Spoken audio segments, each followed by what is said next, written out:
stop being lazy. Yeah. And I became creative. And I learned how to create it. And now that pride's for me. So come see. Oh, come here. Welcome to the Silver Lining Rapid Reaction. It's your boy, Sterl the Pearl, and my co-host, Cam I Am Turner. How you doing, Cam? How you feeling? How the Falcons do for you?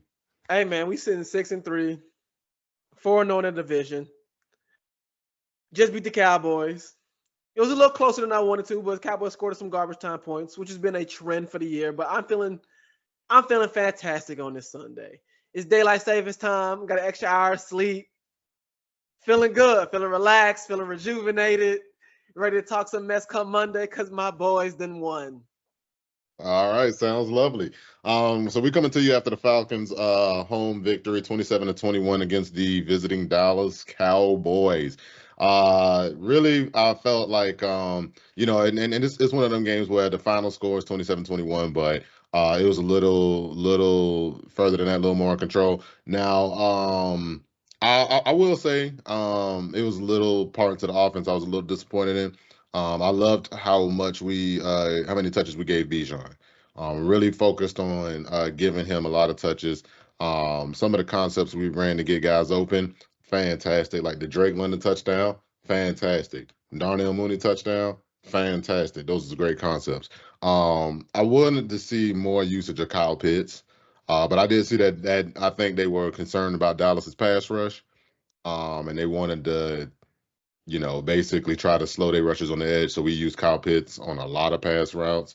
He did get beat on one, and that was the Kirk Cousins fumble that turned into a strip sack for them, and then we got a fourth down stop later on, which is a thing I want to go in. I think we got to shout them out, man. I think despite not having any turnovers, defense played pretty decent today. Hey, talk about get right games. We didn't want Dallas to be a get right game, but this was a get right game for our defense. A little bit, man. A little This bit. is a little bit of a get right game for our defense. And We got got some pressure, got some sacks. got some turnover on downs. Like four. Had 4 turnover on downs and almost had some interceptions. Like this was a good game from our defense. And don't get me wrong, we gave up some garbage time points, but that's like I said before, that's been a trend for Dallas. Like the games look closer than what they really are. Dallas has been getting their ass beat all season long. Mm-hmm. Those games that look close, they're not close. Dallas is scoring garbage time points in all of those games. So granted, it was a 1-score game. We finished. We handled business. 6-3. Who the fuck next? That's right. Well, we know who's next. Exactly. I've been waiting on this. Oh, we know who's next. For those who don't know, that's the Saints. You ain't got to look it up. We'll tell you right here.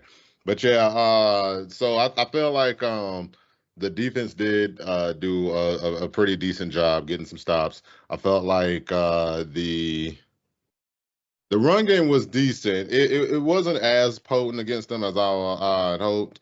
But I think some of what happened was, the situations we got the ball, like all the fourth down stops kept giving us the ball in good scoring position. So, we end up with a lot of drives that are short, but they're scoring drives. And so, our yardage totals are down, but we still put up 28 points. Well, 27 points. Oh, we left points on the board. We scored 27 comfortable points. And our defense kept them at bay for the whole game, for like majority of the game. But like we left points on that game, left points on the board. This could have been a couple more touchdowns on the board. It could have been a 42 to maybe 20 game. Yeah, I mean, and plus we had Drake London out the whole game. After he scored when he hurt himself. Now, I don't know if it was a true out or if it's a precautionary out like how they do, but he did seem like he was hurting pretty bad on the sideline. So, it's like, all right, well, time to go ahead, let my man go ahead and get on out. But yeah, guys, look, this is a win to celebrate. The biggest thing that needed to happen in this game was that we had a team that was reeling coming into our house, that when we looked at the stats, when we looked at the numbers, we said, hey, this is a bad football team. When we watch them play, when they play a team that has a good quarterback, They get exposed on defense as a bad football team. And we needed them to come in and we needed us to look like the superior team here, right? We needed to look like, all right, maybe Dallas will fight because they're fighting for their season. They're gonna give us their best shot, but ultimately we're gonna look like we're able to keep them at bay and pretty much keep the game in check for most of the game. And most of the game, we led. The Cowboys. Did the Cowboys score first? They scored scored a field goal first, right? They up 3-0. Yeah, they And then did. we scored on the touchdown. We scored on the drive after that. Yep. And I don't think we fell behind after that at all. I think went up 14-3. Then they scored a touchdown and we were 14-10. And we never trailed after being down 3-0. So that was a near wire-to-wire lead, wire-to-wire victory. Like we made them look like they was all right. Just stuff them and put them away, and we're not really worried about it. And I like that. You know what I'm saying? Kirk was quick making reads. Now we were a little shaky in pass protection at times. And I like I said, that's why I noticed they were putting Pitts out there a lot. But I don't ever like that. I'm just like, look, man, we need to be able to come up with pass sets where Charlie Warner's out there blocking and not Pitts. Like it's just so confusing to me because I understand that you want the threat of Pitts on the field, but you're using him as a pure blocker. So what are you doing? Like on passing situations too. Like you're using Pitts as a pure blocker on the third down. I'm like, no, like let's go ahead and use Pitts to stress the middle of this defense, especially because we took a lot of shots. We still took a lot of 20-yard plays. 20-yard throws. We still, made our usual amount of explosive plays.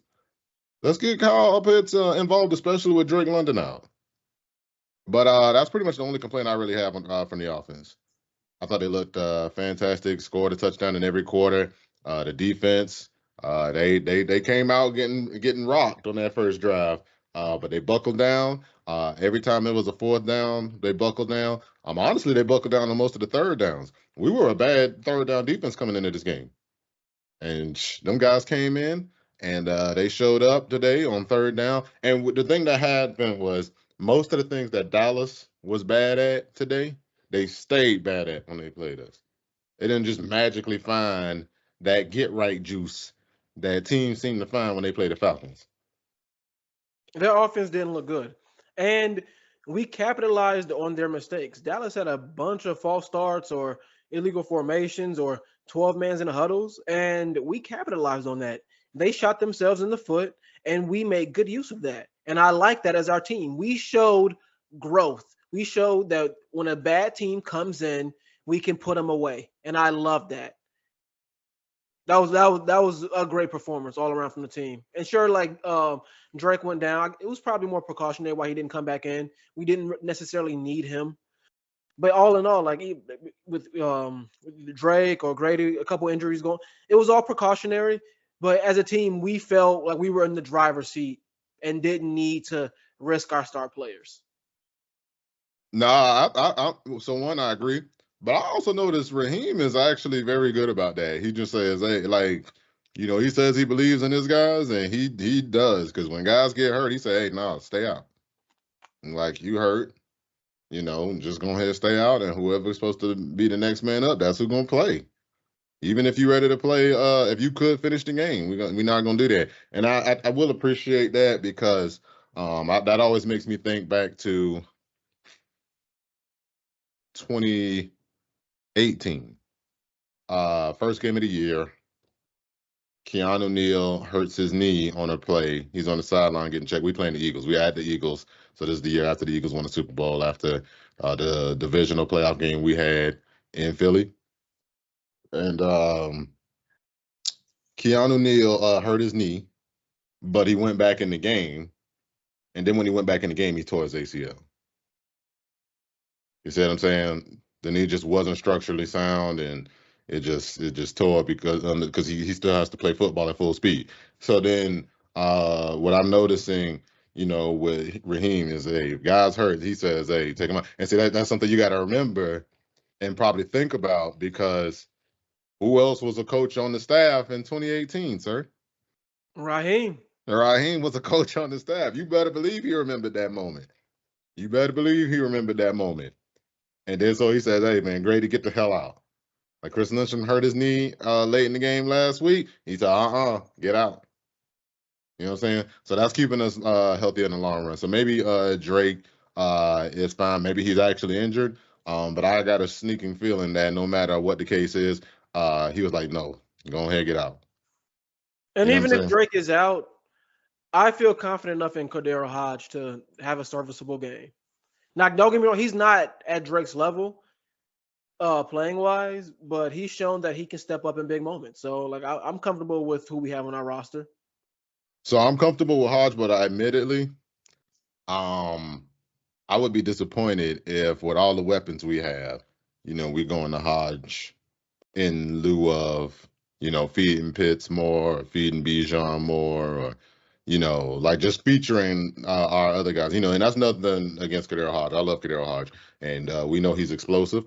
So there are, and he actually has pretty good hands. He's actually more of more functional of a receiver than you might expect of a guy who mostly plays special teams. He's very functional as a receiver, but it just feels like we got a lot of weapons on offense that, all right, it's time to prioritize how we're going to attack the defense and how we're going to use the weapons when certain guys go down, right? And even though Drake London went down, we still scored 21 points without him. Now we know Dallas had a lot of injuries, but that just goes back further to my point that sometimes we're in these situations with these teams where they coming in, they reeling, they season on the line, they hurt. Like, we got to go in and take advantage of them. Like I said, I was a little disappointed with the pass protection in that respect. I did feel like Dallas got a little bit of pressure. You do have to wonder how that game would have gone if Micah Parsons and DeMarcus Lawrence was in, but they weren't here, and we made sure that we took care of our business. Oh, and that's all you can really ask for. That was the main thing we said. We just didn't want Dallas to come in this game, right, and us be the get-right game for them, for us to do all of the things that Dallas needed a team to do for them to come in and get a W, for us to win at home. You know that apparently we have 9. So one, we 2-3 at home. All 3 of our losses have come at our crib, right? Apparently we were 0-3 before this game, wearing the black jerseys. Oh yeah, I noticed that as well.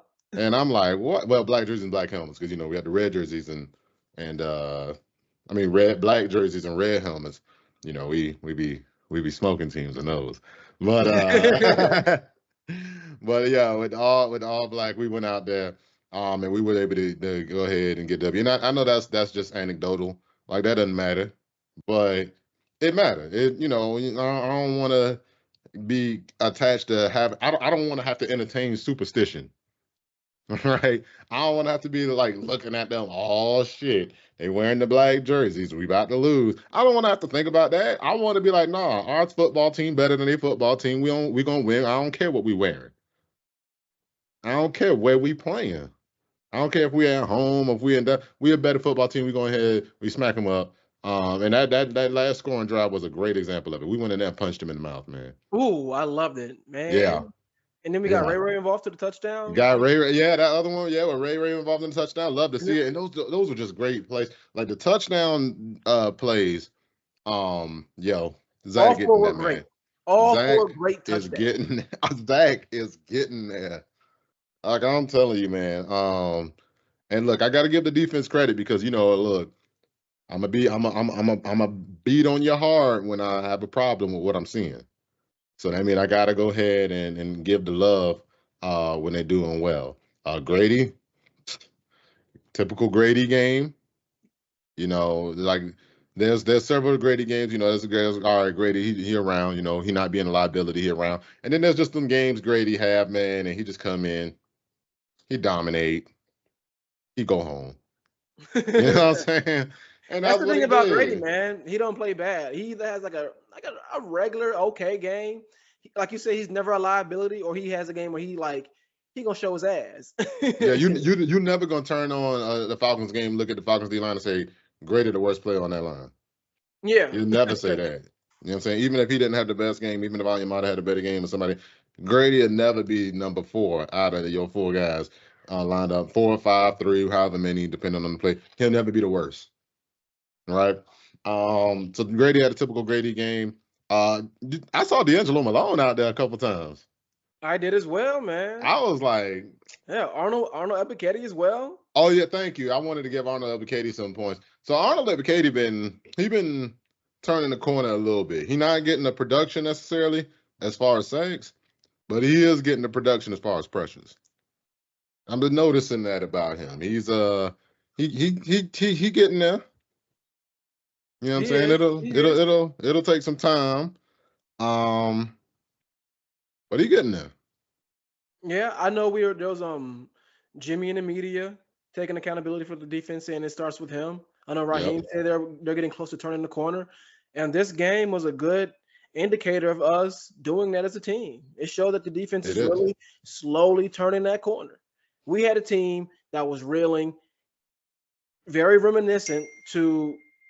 Sorry about that. Very reminiscent to that Seattle game. It sure was. Very reminiscent to that. And instead of folding like we did, coming out flat like we did in Seattle, we came in. Sure, we gave up a field goal, but we came in and like had 4 quality scoring drives. So we handled business, man. Took advantage of what the defense gave us, exposed them. I felt happy for Kurt.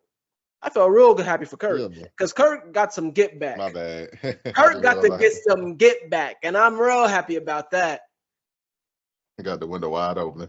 Hearing kids out there screaming. Glad they excited the Falcons won too, damn it. Hey. Baby. Kids outside, Falcons winning. Hey man, it might be cloudy outside, but the sun is shining on Atlanta. I can guarantee you that. Oh, for sure. For sure.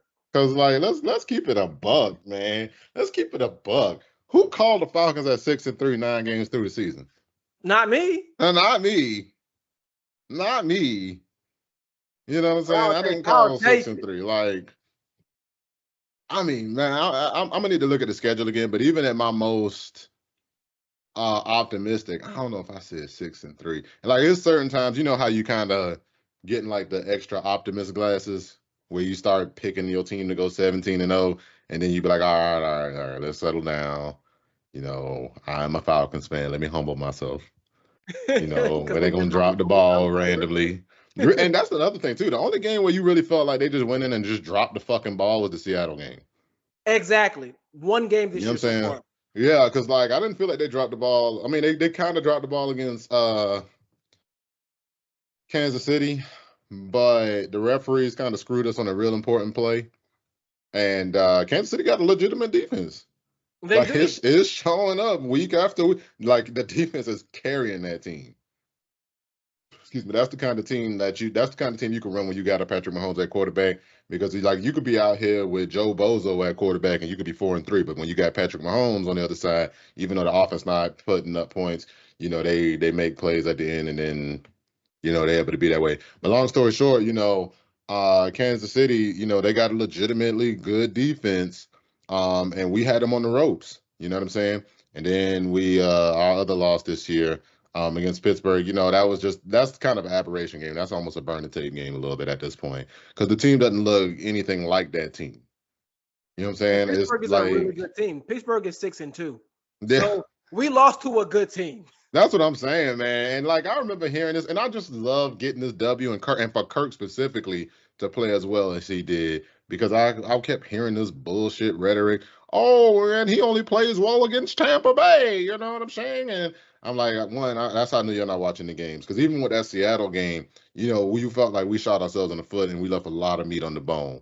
You know what I'm saying? That game was disappointing because that's just one of them games where you felt like the team didn't play anywhere near the peak of their ability that game. You know what I'm saying? The Falcons moved the ball a bunch, didn't have a bunch of points, and, you know, I felt like people took that one game and was like, oh, you know, they can't win outside of the NFC South. Well, we can't control the schedule. Damn.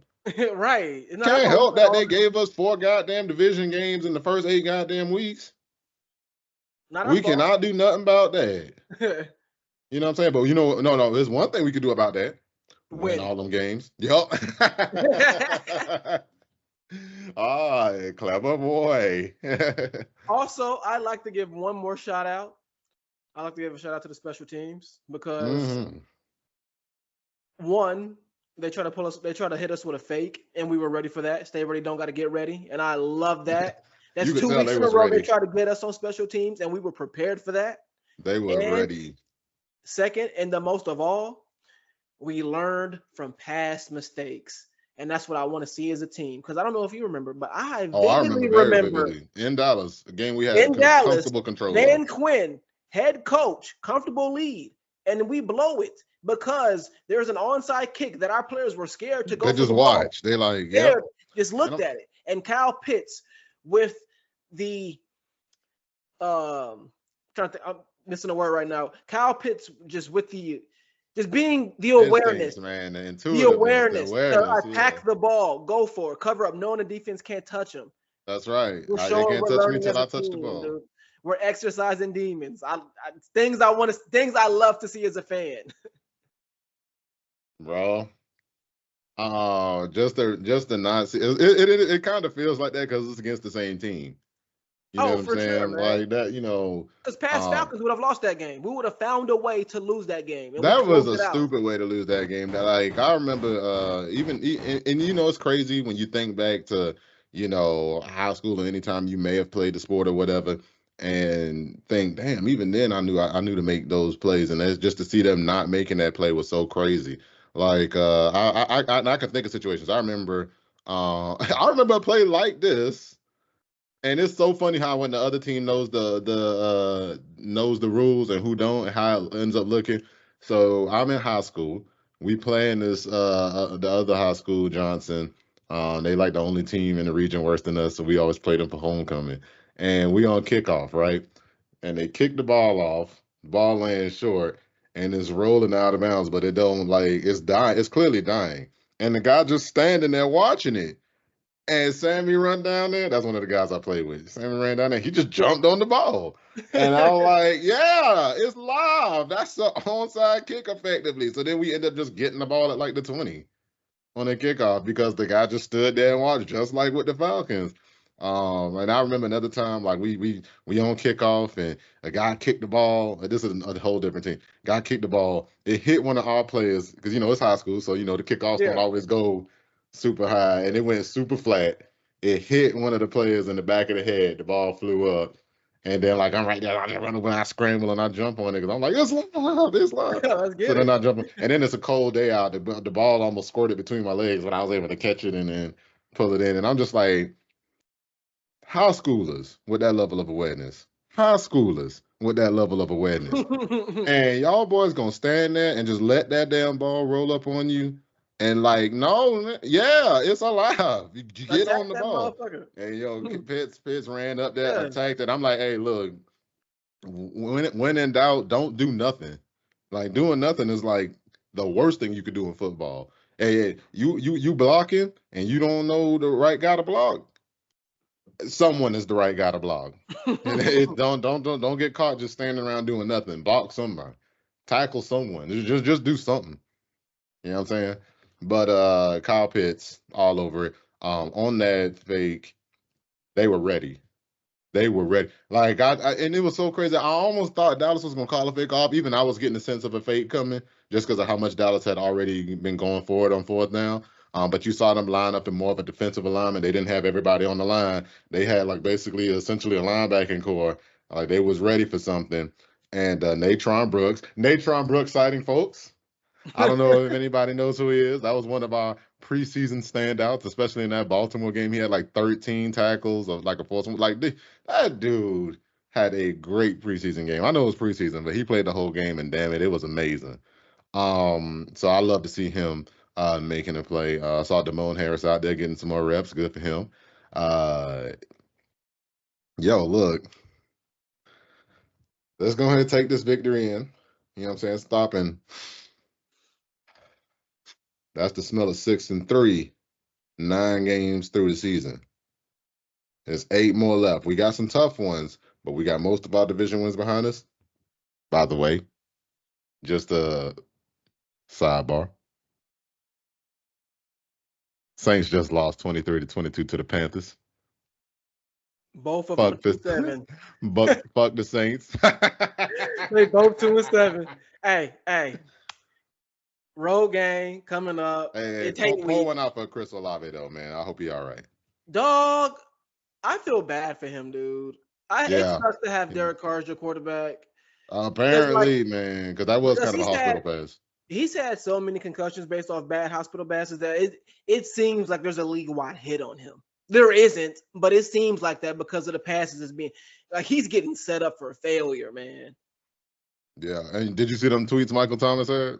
Yeah, I saw him. He was pissed. I'd be pissed too, man. You leaving that man out to dry like that, dude. Putting his health on the line. No, I told you when Carr gets pressure, everything about him that's special goes out the window.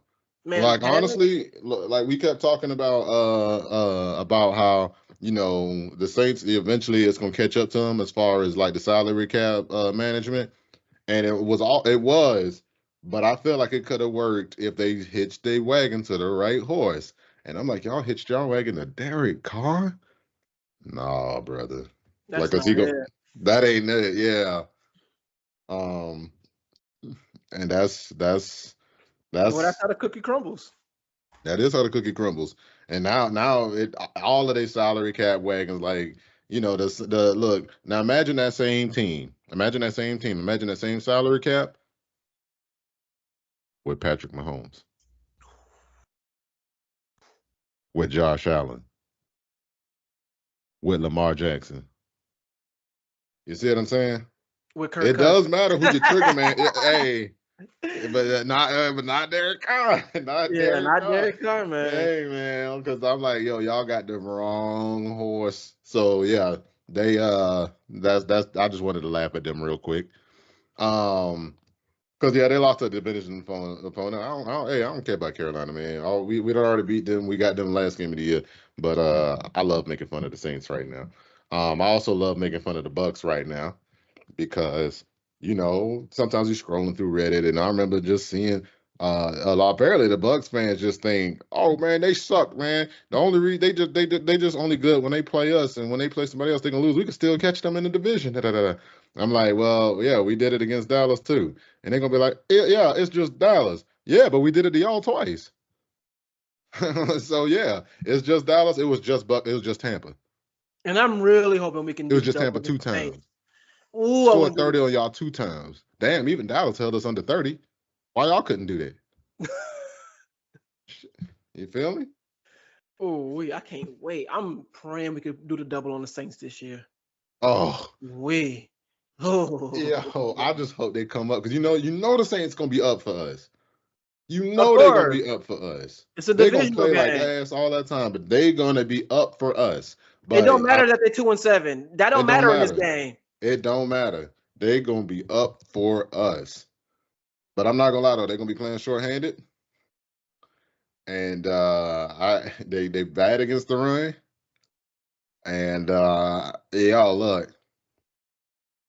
Got a real chance to be 7-3. Hey, sounds good, don't it? Got a real chance. Hey, look. If we start hitting now, look, I'm trying not to look ahead. At least trying to wait till the bye week to start talking about, the rest of the season and all of that. Right? But it's getting increasingly hard to see 6-3 and 7-3 potentially, if we get 7-3, and now start thinking beyond playoffs. Start thinking, well, we could get the number 1 seed. I know Detroit out there looking like world beaters, but Detroit still they play in a tough division. They got to play all their division opponents. We don't play Detroit, so they can't get a head-to-head win over us. Hell, they got to play Green Bay today. You know what I'm saying? They got to play Minnesota again. I mean, we got Minnesota too, but so what? We also got the Panthers on our schedule. They don't. So like we can compare apples and oranges. That they all fruit, baby. Exactly. But yeah, man, look, it's gonna be hard to see this team go 7-3, especially if Detroit lose today. It's gonna be hard to look at this team at 7-3 and not start thinking number 1 seed. It's gonna be hard to stop looking at this team that we did not have. We said before the season, hey, if they just make the playoffs, I'm happy. Matter of fact, if they make the playoffs and, they can lose the division game, just don't embarrass me. You know what I'm saying? If it's a close game or whatever, and it's not like a blown lead or a blowout, I'll be fine. I'll be happy. But with the way the team looking, it's gonna be hard to look at this team playing how they playing.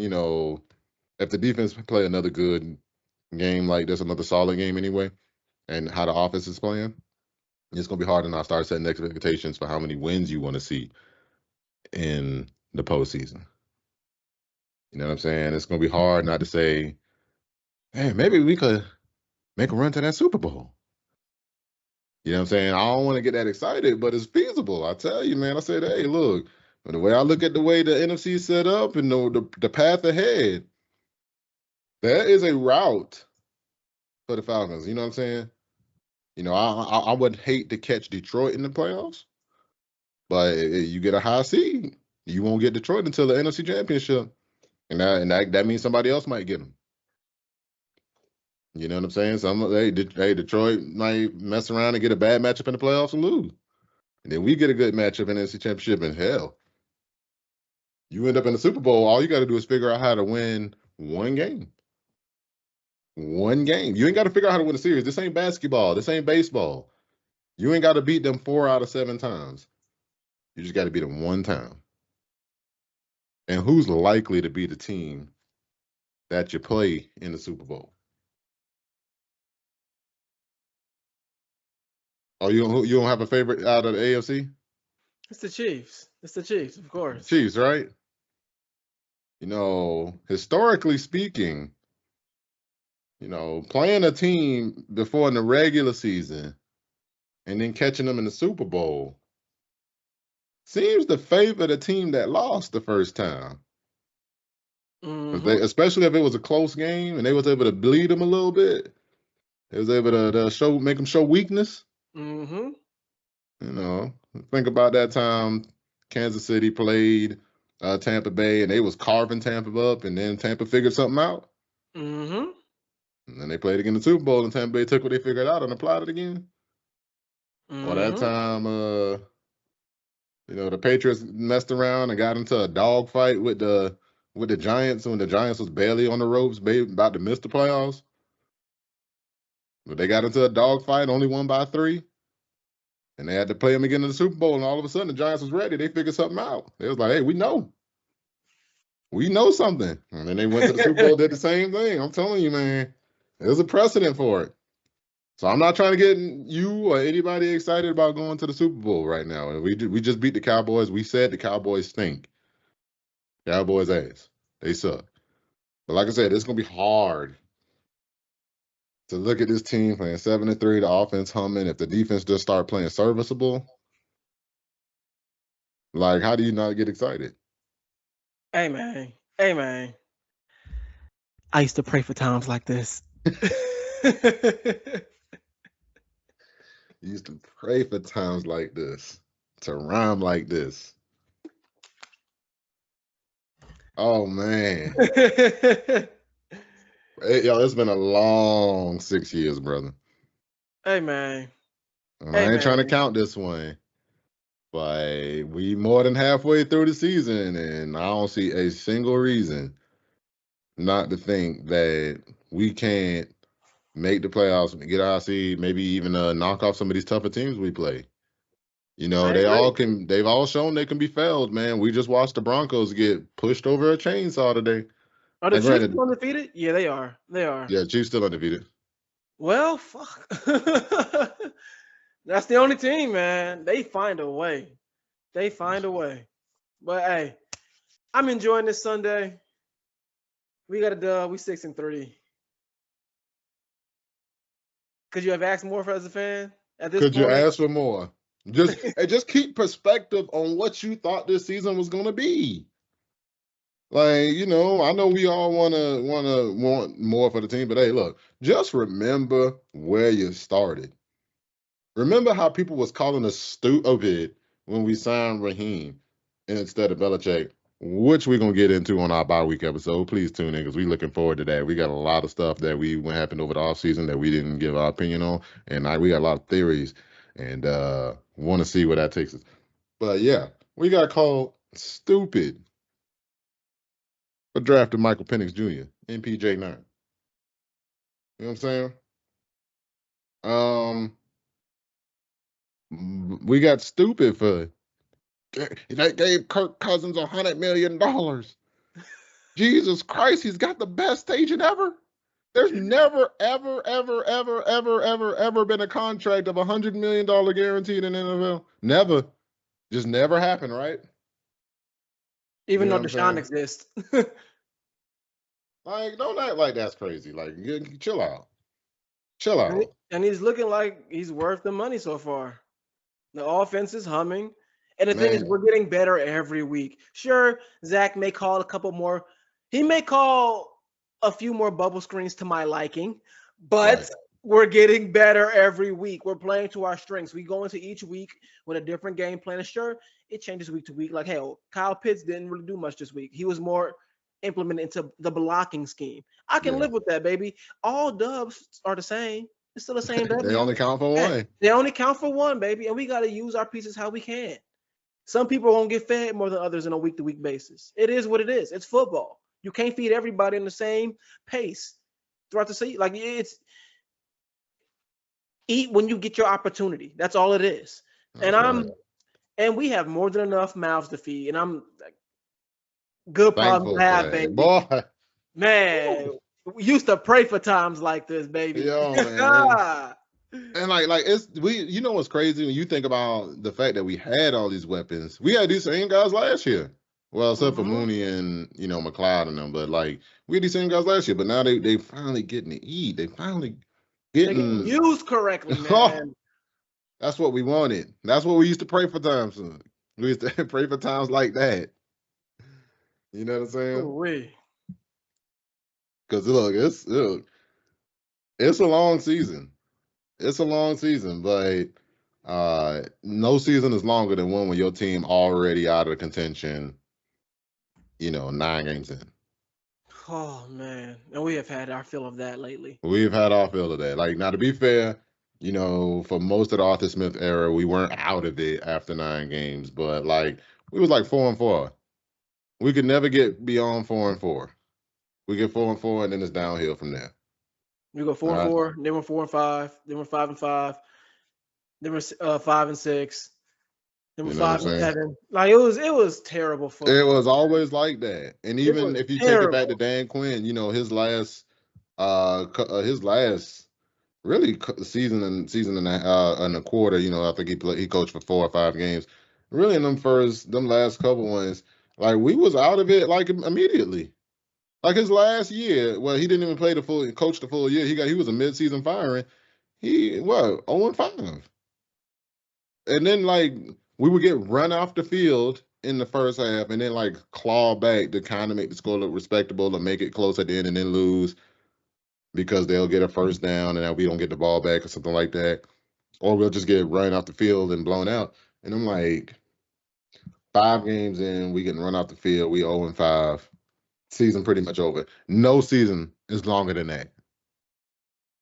Right now, this season going by, as long as the season is, it feel like it's going by lightning fast for me. Same, man. It's like, man, we already more than halfway through after how long we waited for this moment. After how long we waited 6 years for this, 6 years, and now it's just going by in the blink of an eye. But you know what? I ain't mad at it. I'd rather that good feeling that is fleeting than that sour taste that just lingers. Man, I'm trying to tell you. So, yo, and speaking of fleeting, man, I think that's a good place to wrap it up.